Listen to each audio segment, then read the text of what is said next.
All right, so Carl, what a couple of years it's been. The last time we were face to face was before Lerone's second fight, weren't it? Back at the old Manchester top team. Now he's more than trailblazed his way through the division. You know, Makwan Amirkhani stalemate in the division for some time. What a win in brutal fashion. In his sort of new home and your new home in Abu Dhabi. He's not fought out of there yet, has he? That's right, yeah. I just think we got an American visa, so we went all the way to London, right? And it was a bit touchy, first professional visa, so I went with him just to make sure that somebody was there for him, do you know what I mean? And then had a bit of a crazy interview, didn't quite get his visa then, ended up getting it the next day, and obviously came 10 days later. So then that visa arrived, he's got an American visa in his passport, and we get the message saying the offer to fight Amirkhani again in our spiritual home of Abu Dhabi. So off we packed our bags and went there, and as you alluded to, a great finish against a very game and a very established opponent. A lot of people talk about him as a future champion. I'm sure that's what you see in sort of the time frame in terms of getting these top level opponents. Are you still taking baby steps in terms of the matchups, or? I wish I had a semblance of control. I wish it was up to me. Also, I'll have discussions with Sean Shelby and some of the UFC brass about where I'd like it to be, his trajectory to be headed. But it's kind of out of our control at the moment, and I think that we're looking for a top 15 fight next. There's easier routes to the top, I'm sure, and as you know, he's only had 4 fights in the UFC, but they're really excited about him.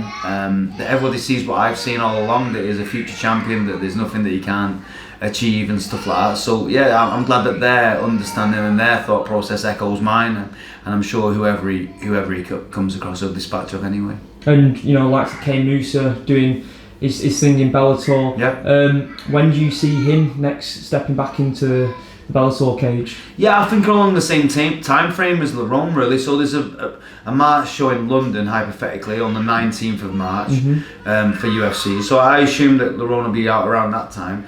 I think that Kane may be out a little bit early, maybe the start of March. Bellator will do events again. They've not published any schedule, or I've not spoken to the matchmaker, so just a bit of guesswork at this point. But I think the timescale will have to be around that. So he's been in the gym, working hard, ready to go. Obviously healing up that cut he got in the last fight, and I think that it wasn't a loss from that fight, a very close contest, and obviously he gained a lot of man points for the way he soldiered through after the first round, which would have seen many lesser man quitting there. So no, I'm very proud of him for that performance, and looking forward to what comes next. And obviously we've not mentioned in this interview yet, but you've had Kelvin staying over here, Kelvin Gastelum, one of the best fighters on the planet. You've had him teaching your guys at Manchester Top Team. What's that experience been like, hanging out with him? It's priceless, isn't it? For the guys in the gym, for me, I just get to meet another cool guy. That's what I like about MMA. You share the same interests, and you share the same interests outside the sport invariably. So it's just been nice getting to know somebody, bringing them to Manchester. I always enjoy the hospitality of what we do here, and I think the northern welcome, which we pride ourselves on. So nice to show them some of the nice eateries, and for me, I'm not immersed in MMA. It wouldn't matter if Kelvin Gastelum or whoever. It's nice to meet people that like MMA too, but it's also nice to give back to other people that have supported me, and see the smile on their face, and see how much they appreciate when you say you take Kelvin to their place of business, and big MMA fans, and how their face lights up. And it's been great to have him. The guy's got a lot out of it. He's been training with some of the bigger guys in the gym, sparring, training, and stuff like that. So that's been priceless. We're not a seminar gym, we're a fight team, but we sold the seminar out in 25 minutes. I didn't really know the power of Kelvin until we did the seminar side of it, and it's like you said, he is one of the best fighters in the world, but his star is massive. It's very, I think, like I said, we're so far in the sport that we're not aware of who's doing what and who's what. Hey, what's going on? Hello. And then just in terms of you're representing the UFC there, UFC hoodie, UFC hat. I wasn't even aware, mate. You've more than sort of left your mark in that company, and for me, you've established yourself as one of the best coaches in Europe. to see your growth from where we were 10 years ago, it's always great for me, and I'm just as a mate, I'm proper proud of thank you, what you've done. I'm guessing you don't even have time to reflect really with how busy you are. I'll reflect at the end of all this.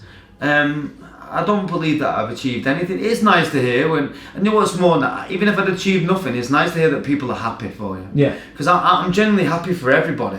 Like I want everybody to do well. There's enough for everybody. So when people say they're happy for you, it's a nice feeling. But I just feel like we're just getting started. Like we're just getting warmed up and everything like that. It's great. We've got Lerone 4 fights in the UFC and stuff like that. And if I reach back through my consciousness, I'm sure I never thought that I'd have a fighter in the UFC, or maybe the goal was to get a fighter to the UFC. Maybe that was the original goal. That's why I don't set goals, because now the goal is to get 20 fighters from Manchester into the UFC, and I believe that we're well on path to do that too. So it's been some journey, but I think I'm just a poster child for hard work. I don't really have any great talent. I don't really have these things. I just have dedication, and I love this sport. I genuinely do.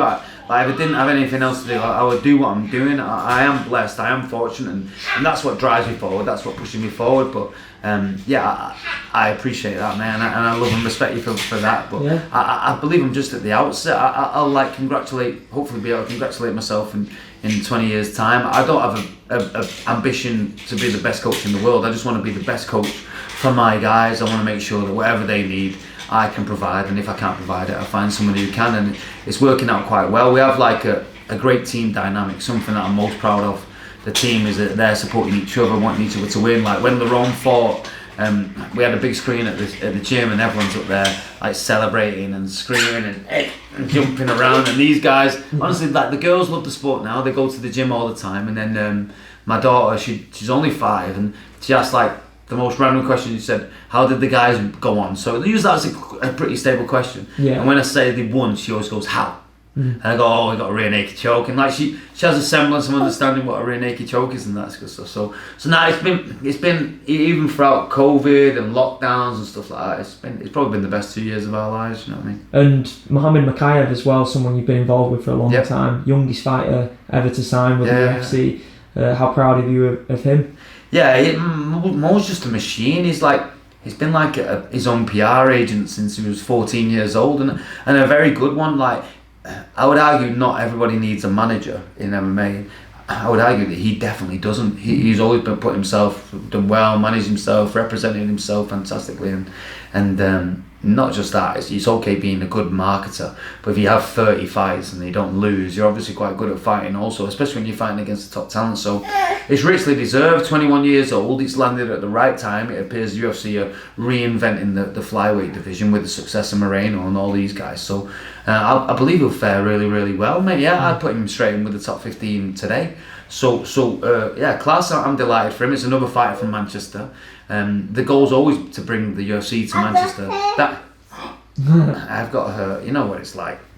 So the goal's always to bring the UFC to Manchester. So it's another step towards that. I believe when the likes of Dakota and, like you said before, like Lewis and some of the other guys are there, that then they're just the UFC will come to Manchester regularly, I'm sure of it.